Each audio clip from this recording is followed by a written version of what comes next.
Whew. Here's a wreck. Been working in the van again.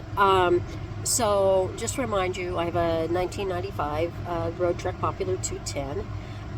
And what had happened was the original air conditioner was still in it. So it was a 30-year-old Fetters air conditioner. And, it finally died. I've got a little slideshow after this showing you the process. I'm not going to bother you with showing you the taking it out, but I'm going to tell you, taking out the old air conditioner was about the hardest part. I mean, it was just really, really heavy. And there was three little screws underneath that I really didn't have a way to access that kind of caught it. So we had to use like some pry bar and some stuff to get it out. But it was doable. I'm going to tell you, that thing weighed a ton, way more than the new one weighed. So got that out, got it to the curb. I think it lasted all of 10 minutes before a scrapper swooped by and scooped it up and was very happy to have it. So next is going to come the slideshow and a little narration about the process.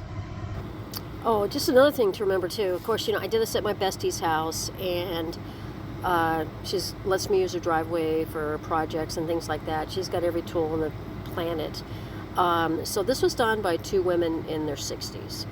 So it was hard, but it can be done. So first of all, there's a couple pictures of the empty space after the old air conditioner was removed.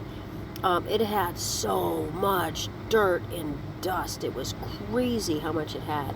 It took a really good, strong scrub brush, a bunch of simple green, a vacuum for parts of it to get it clean, but it came out pretty clean.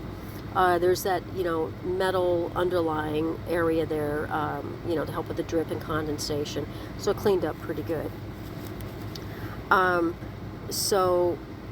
just kind of see out back. Here's a picture of the replacement air conditioner that I got. I just ordered it from Home Depot. I didn't opt for one that also heated because I just didn't want the extra weight.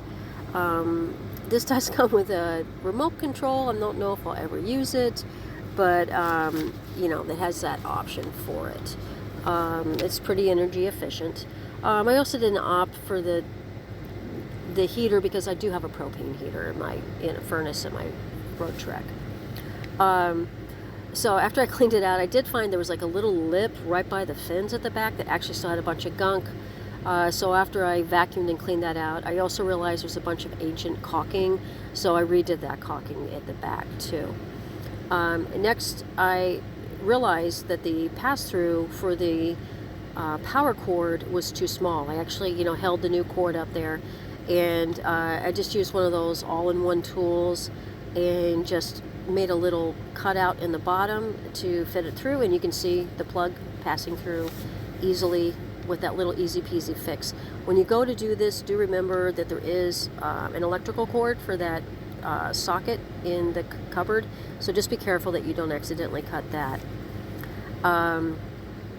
You'll see after we got the new one in, and this is a little difficult. One of the things I didn't realize was that, of course, like everything in the Roadtrek, there was a tapering off at the top. So it did take some extra effort to really get that in there.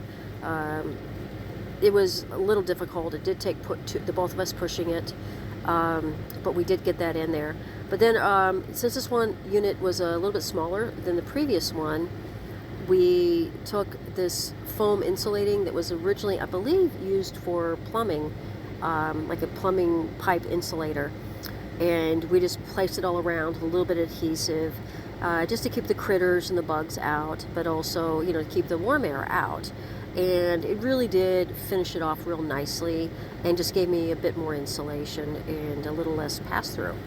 So finally, you see it's finished, and I think it looks great. It's working great. And although it was pretty difficult, well, I shouldn't say pretty difficult. It was difficult to do. You have to be strong. It was absolutely doable. The two of us did it probably in a couple hours. If we had done this before, next time it won't take us as long. I'm not going to do this again in my van again, but if I ever help somebody else. So finally, I realized I didn't mention it or show pictures of it, but the air conditioner, for those of you, it had to come out forward into the cabin of the Roadtrek, and then I just scooted it out the back door. I've heard of people removing the fins, and I didn't want to go through all that trouble. So it was heavy to bring it down. I was trying to think if there was anything else I forgot about the process. I think that's it. I'll edit this later if I remember anything else. I also want to apologize. There's been a massive gap in my videos. I have done several projects, and I'm going to try to get those all up and get everything on there. And then I'll also do a check-in video, talk about some festivals I've been to and some other things that's going on. Part of the reason why I didn't put a video up for a long time and stuff like that. So I appreciate you guys. I really appreciate you guys stopping in and looking at the video. Please, please, please, you have any questions, post them down below. I'll answer them. I put these up just to help people know that you can do this stuff. Or also, if you know how I did it and you have somebody else do it, you can kind of tell if they're ripping you off or whatever. But a lot of this stuff is not rocket science. It's some trial and error. I bet some of this stuff takes a little bit longer to me doing it than I should, because I'm making it up as I go. But, you know, as long as it ends out okay, that's all that matters. And I didn't have to pay somebody to do it. So again, if you have any questions at all, just post a question down below. I'm glad you're here. If I'm going to put up a video of I replaced the original Fiamma awning, and I'm going to put a video up of that, and I got a couple other projects I'll do. So hope to see you guys back again. I'm back. There'll be some more videos, and I appreciate you coming by. Thanks.